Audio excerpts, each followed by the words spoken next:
ಸೀಟಾ ಲೋಕಸಭೆಯಲ್ಲಿ ನಾವು ಗಳಿಸಲಿಲ್ಲ ಅಂತಂದ್ರೆ ನೈತಿಕ ಹೊಣೆ ಮತ್ತು ಸಿದ್ದರಾಮಯ್ಯ ಅವರು ರಾಜೀನಾಮೆ ಕೊಡಬೇಕಾಗುತ್ತೆ. ಆ ಒಂದು ಕಾರಣಕ್ಕೆ ಅತ್ಯಂತ ಪ್ರಾಮಾಣಿಕವಾಗಿ ಬಡವರ ಪರ, ಶೋಷಿತರ ಪರ ಕೆಲಸ ಮಾಡ್ತಕ್ಕಂಥ ಸಿದ್ದರಾಮಯ್ಯನವ್ರನ್ನ ಉಳಿಸ್ತಕ್ಕಂಥ ಕೆಲಸವನ್ನ ನಾವೆಲ್ಲರೂ ಸೇರಿ ಮಾಡ್ತಕ್ಕಂಥ ಕೆಲಸವನ್ನ ಮಾಡಬೇಕಾಗುತ್ತೆ. ಆ ನಿಟ್ಟಿನಲ್ಲಿ ಎಲ್ಲರೂ ಕೂಡ ಪ್ರಯತ್ನವನ್ನ ಕೊಡೋಣ ಅಂತ ಹೇಳ್ಬಿಟ್ಟು ಈ ಸಂದರ್ಭದಲ್ಲಿ ಹೇಳ್ತಾ ಎಲ್ರಿಗೂ ಒಳ್ಳೆದಾಗಲಿ ಅಂತ ಹಾರೈಸಿ ನನ್ನ ಮಾತು ಮುಗಿಸ್ತೀನಿ. ಜೈ ಕರ್ನಾಟಕ. ಇವತ್ತು ನಮ್ಮ ಸರ್ಕಾರ ಇದೆ. ನಮ್ಮ ಸರ್ಕಾರ ಏನಾದ್ರೂ ಹೆಚ್ಚಿನ ಸೀಟಾ ಲೋಕಸಭೆಯಲ್ಲಿ ನಾವು ಗಳಿಸಲಿಲ್ಲ ಅಂತಂದ್ರೆ ನೈತಿಕ ಹೊಣೆ ಮತ್ತು ಸಿದ್ದರಾಮಯ್ಯ ಅವರು ರಾಜೀನಾಮೆ ಕೊಡಬೇಕಾಗುತ್ತೆ.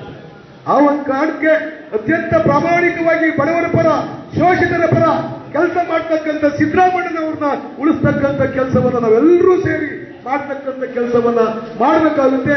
ಆ ನಿಟ್ಟಿನಲ್ಲಿ ಎಲ್ಲರೂ ಕೂಡ ಪ್ರಯತ್ನವನ್ನ ಕೊಡೋಣ ಅಂತ ಹೇಳ್ಬಿಟ್ಟು ಈ ಸಂದರ್ಭದಲ್ಲಿ ಹೇಳ್ತಾ ಎಲ್ರಿಗೂ ಒಳ್ಳೆದಾಗಲಿ ಅಂತ ಹಾರೈಸಿ ನನ್ನ ಮಾತು ಮುಗಿಸ್ತೀನಿ. ಜೈ ಕರ್ನಾಟಕ.